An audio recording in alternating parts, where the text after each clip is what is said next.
My wife cheated. After I worked double shifts to pay off her debt, so I took everything I bought for her and watched her life fall apart silently. I'm a 33-year-old guy who used to believe that love meant sacrifice. When I met Amanda, she had this way of making you feel like you were the only person in the room. Beautiful, charismatic, always laughing. She told me early on that she came with baggage. What she meant was debt. A lot of it. $45,000, mostly credit cards and some personal loans. She told me her ex had been financially abusive, ruined her credit, and left her drowning. She cried when she talked about it. Said she hated feeling like a burden. I remember holding her hands and telling her I didn't care about her past. I loved her. And if we were going to build a life together, her problems were mine too. That was the first lie I swallowed with a smile. We got married in a courthouse. A small ceremony, just us and 2 friends. That night, instead of celebrating, I sat down and made a spreadsheet. I had to pick up extra shifts at the warehouse. Late-night inventory, weekend forklift duty, holiday coverage. Whatever they needed, I said yes. I thought, a year or 2 of grinding and we'll be free. Amanda said she was proud of me. She posted selfies with my hard-working husband hashtags while I came home too exhausted to eat. I lost 12 pounds in 3 months. My hair started thinning. I stopped going to the gym. I canceled our vacation plans and sold my gaming setup. Everything was about paying that damn debt. But then something didn't sit right. Even with my extra shifts and budget cuts, the numbers weren't moving fast enough. Amanda always seemed to have new clothes. She started meeting old friends more often, always dressed up, always out late. I'd ask questions and she'd wave me off. Don't be paranoid. I'm not spending anything. That's when the first seed of doubt took root. I tried to brush it off at first. The late nights, the new outfits, the way she'd hide her phone when I walked in. I told myself I was just tired. Overtired people get paranoid, right? That's what I kept repeating in my head. But deep down, I knew something had shifted. Something small but unmistakable. Like when a room goes quiet just before a storm. Amanda wasn't the same. She stopped greeting me when I got home. No hugs, no questions, no interest. Just a glance from over her shoulder and back to whatever was on her phone. When I'd try to talk, she'd give one-word answers. Yeah. No. Busy. The only full sentences I heard were when she was complaining. About bills, her job, her phone acting up. I still tried. I cooked dinner even when I was exhausted. I'd light a candle, sit across from her, hoping we'd talk like we used to. But she'd scroll through Instagram the entire meal, barely touching her food. One night I asked her, "Do you even want to be here anymore?" She rolled her eyes and said, "You're being dramatic." I remember standing there with a dish towel in my hands, staring at her like she was a stranger in our home. Then came the spa receipt. I found it crumpled in her coat pocket while I was doing laundry. It was for a full-body massage, facial, and mani-pedi at a luxury spa, $430. The date? The same day she told me she was visiting her mom who was depressed and needed company. I stared at that receipt for a long time, trying to convince myself there was some explanation. That night, I casually asked how her mom was doing. She didn't even hesitate. Still sad. Cried the whole time. I nodded, folded the receipt, and tucked it into my wallet, because now I was watching. A week later, I brought up the spa receipt. I kept it calm. I waited until after dinner when she was lounging on the couch scrolling through her phone. I sat beside her and said, "Hey, I found this while doing laundry. I thought you were at your mom's." She didn't look up. "What is it?" I handed her the receipt. The silence that followed was deafening. Her expression didn't change much, but her jaw clenched. "So you're going through my stuff now?" "I wasn't digging," I said quietly. "It was in your coat pocket. I was just doing laundry." She scoffed, stood up, and crossed her arms like I'd just insulted her entire family. "Wow, so now I can't even get a massage without being interrogated?" I blinked. "Amanda, you said you were with your mom. You lied." "No, I didn't. I was with her," she snapped. I stopped at the spa afterward because I was emotionally drained from dealing with her breakdown. I didn't mention it because I knew you'd react like this. Like this. She made me the problem. She walked out of the room mid-conversation, muttering, "God, you're exhausting sometimes." She slammed the bedroom door, and I just sat there, holding a receipt like it was a confession note. That night, she didn't come to bed. The next day, she acted like nothing happened, kissed me on the cheek, asked if I wanted coffee, smiled like the argument never existed, and I went along with it, because somewhere in my mind I thought, maybe I am overreacting. Maybe I'm being too sensitive. That's when I realized what was really happening. It wasn't just lies, it was gaslighting. She was rewriting reality, and I was starting to believe her version over mine. That scared me more than the receipt ever did. I didn't sleep much after that night. My mind kept going back to her face, her voice, how easily she flipped everything onto me. It was like she had a script ready, like she'd rehearsed that exact offense 100 times before. I needed something solid. Not just feelings, not assumptions. I needed truth. Proof. So I started checking the finances. I had access to our joint bank accounts, but we didn't really share full transparency.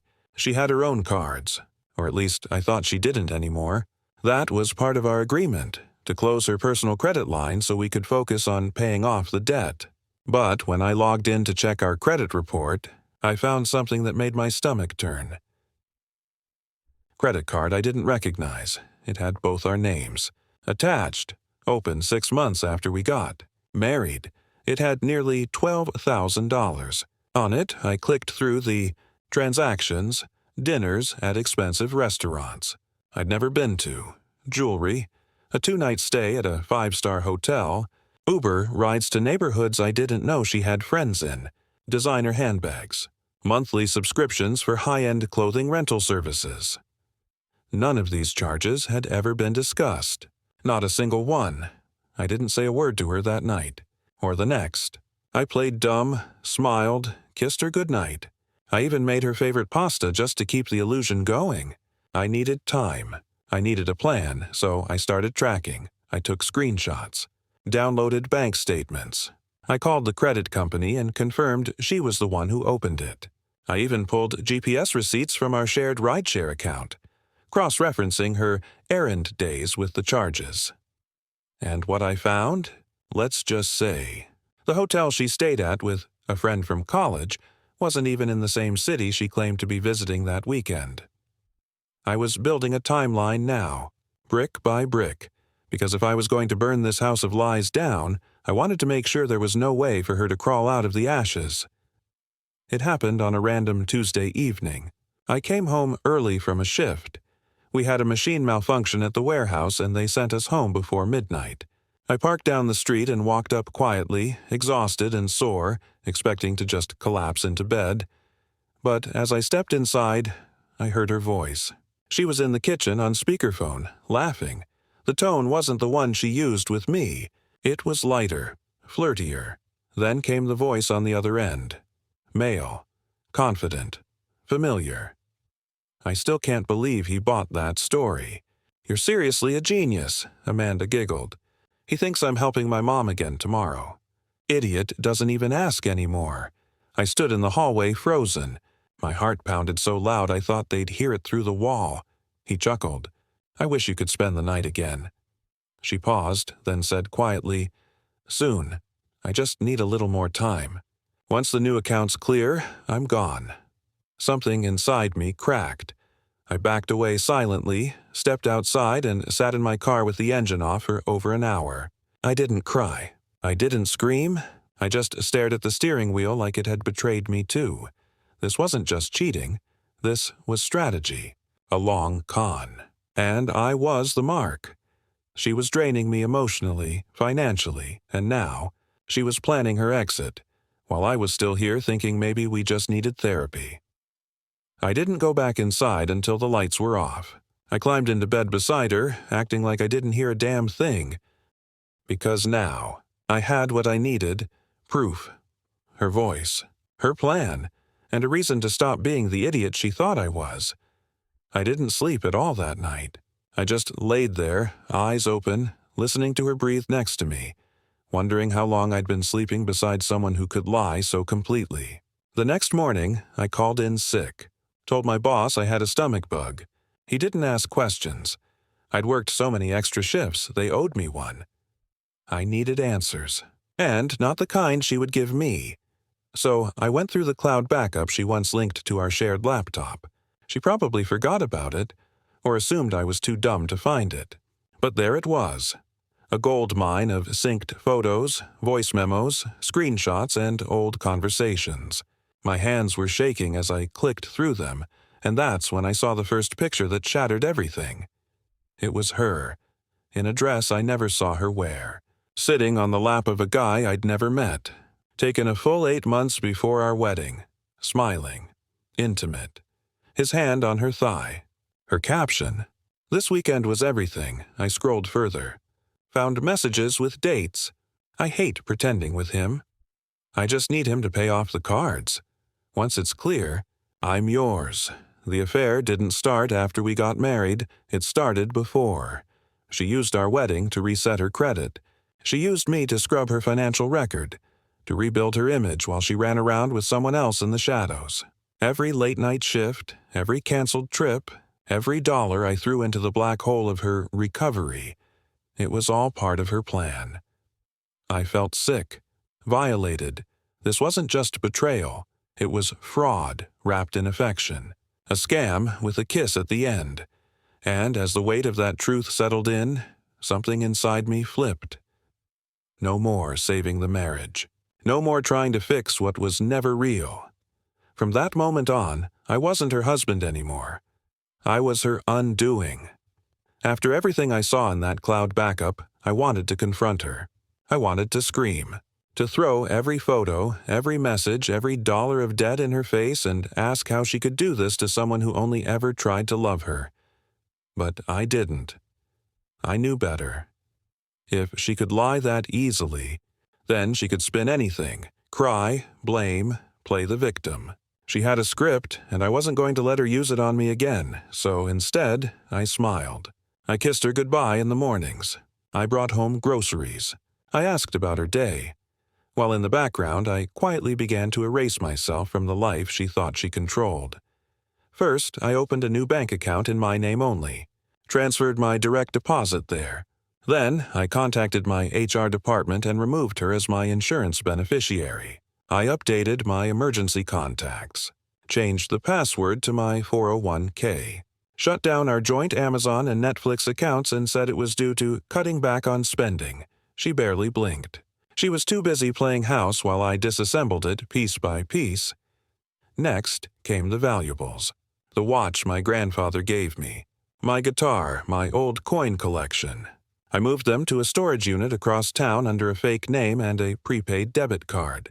I even started taking pictures off the walls, telling her I was thinking of redecorating. Still, she didn't notice. Or maybe she didn't care. Then I started making calls, lawyers, financial advisors, even a private investigator, just in case I needed more dirt. I wasn't just preparing for a breakup. I was laying the groundwork for an escape plan so quiet, she wouldn't hear a thing until the door had already shut behind her. And all the while, she thought she was winning. That was the sweetest part. Watching her smile at me like I was still the fool, just when I thought I'd seen the worst of her deception, she dropped a bomb that nearly broke me. "I'm pregnant," she whispered one night standing in the kitchen, holding a positive test like it was a trophy. My stomach dropped. She watched me with those wide, glassy eyes, like she expected me to cry, fall to my knees, kiss her stomach. Instead, I stared at the stick in her hand and whispered, "Are you sure?" She nodded. I took 3, all positive. I felt the walls close in. Because I'd been careful. I mean really careful. And more importantly, we hadn't been intimate in weeks. Not since the spa receipt fight. Before that, maybe once in the past 2 months. I chalked it up to her stress, to our distance. But now, all I could think was, whose baby is that? I didn't accuse her. I nodded, forced a smile, said, "Wow. Okay." And then I went straight to the bathroom and threw up. That night I lay awake beside her, my eyes open, staring at the ceiling fan spin slowly overhead. My chest felt hollow, numb. It wasn't just the cheating. It wasn't just the debt or the lies. It was the final punch in the gut, using life as leverage. I needed to be sure. So I waited. A few days later, she was on a video call in the bedroom with her best friend. She thought I was in the garage, but I'd come back inside to grab my wallet. I paused just outside the door when I heard her say it. "Don't worry, it's not his. He won't even ask. He's too scared to lose me." I felt something in me shatter. That was my lowest point. Rock bottom. The moment I realized I wasn't just being used, I was being mocked. And it was in that moment, standing alone in the hallway, that I stopped being the victim. I became the reckoning. I woke up 2 days later with one thought burning in my head. Get out. Quietly. Cleanly. Without a trace.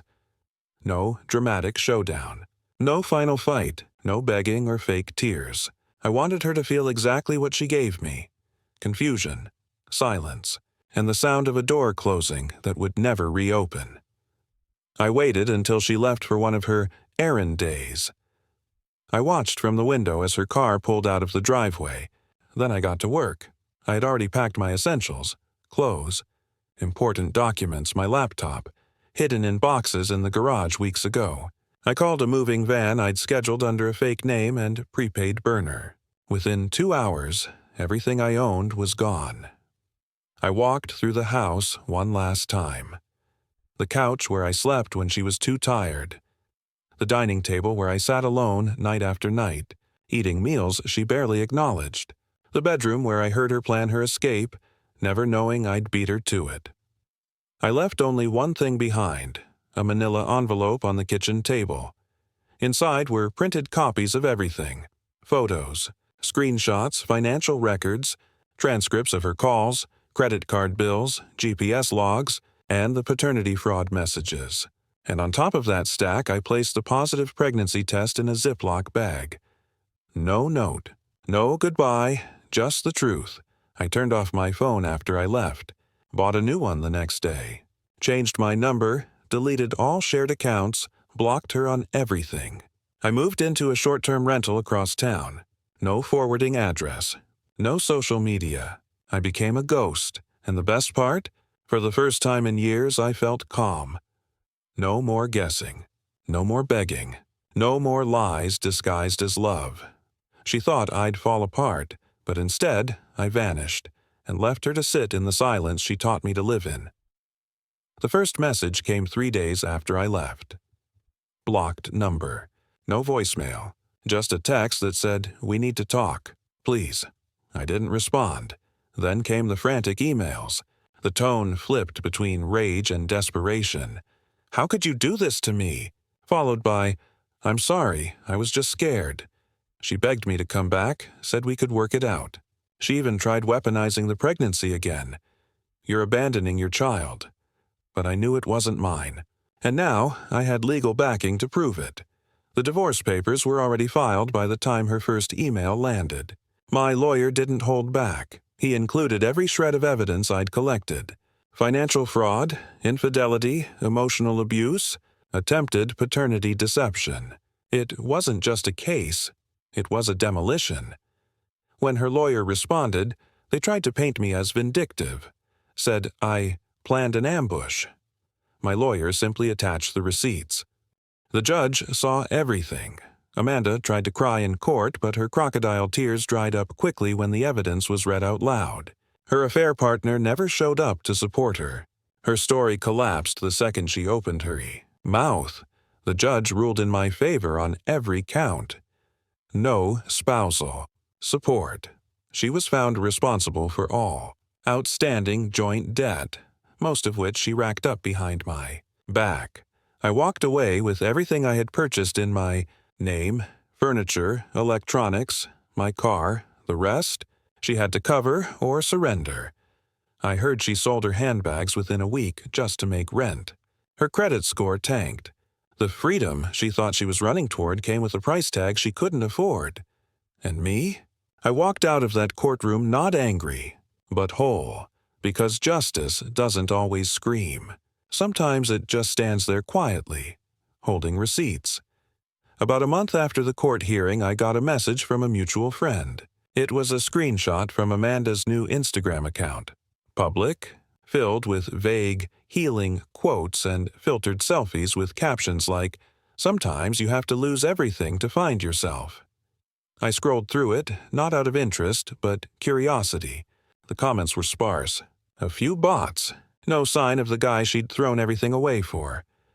A week later, I got another update, this time from someone I used to work with who still followed her. The affair partner? Gone, vanished, blocked her. Deleted their pictures together. Apparently, the second he realized she was broke and the legal heat was real, he ghosted her faster than I did. Poetic. Really, she lost everything. Me, the home, her fake love, and the financial safety net she didn't even realize she had until it was gone. And now she was doing the one thing she used to mock people for, posting inspirational, healing journeys while living in her sister's spare room and driving a borrowed car. She even started tagging therapy pages, trying to rebrand as someone finding her truth. She reached out once more. A long, dramatic email full of self-pity. "I never meant to hurt you. I was confused, broken. You were just too good, and I didn't know how to accept it. I don't expect you to forgive me, but I hope one day you'll understand." I didn't reply. There's a kind of closure that comes not from confrontation, but from finally realizing you don't need to explain yourself to the person who broke you. She thought she was playing a game of control, but in the end, she gambled with the only person who was ever truly on her side, and she lost. It's been almost a year now. I live in a different city, in a small apartment with floor-to-ceiling windows and quiet neighbors.